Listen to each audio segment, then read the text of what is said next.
Hello guys, kini nga video akong ipakita ninyo nga kini practice pa lang namo ni nga pagpusil sa muang marksmanship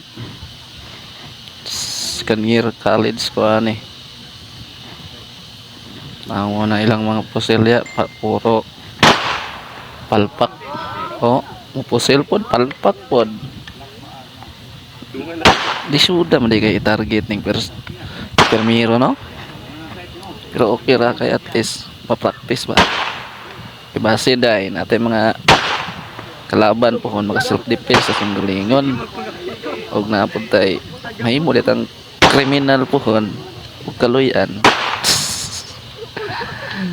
Shout out dai ko sa mga kauban din ug sa mga nananaw nga motivation lang ta guys samtang eskwela kay biskan kinsa man wala nakaagig pobre gawas guro atong mga taong kwartahan nadaan kita ampo lang ita permente nga mo lampos to ang kinabuhi pohon sa Ginoo di ta palayo kay samar ta sa Glock yeah. Kinahanglan gud siya Tira ko ulo isa.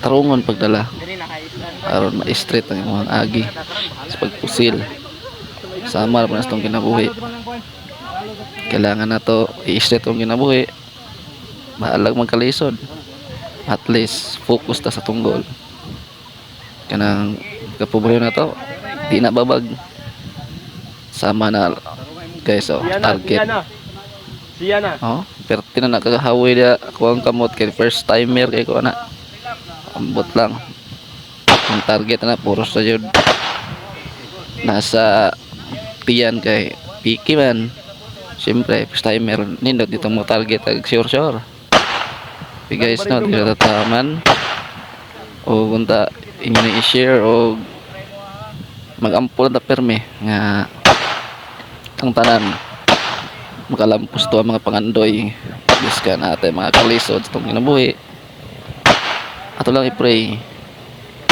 o salamat pag-share ng itong video o unta namin ma-learn o palayon lang ta perme. God bless and salamat.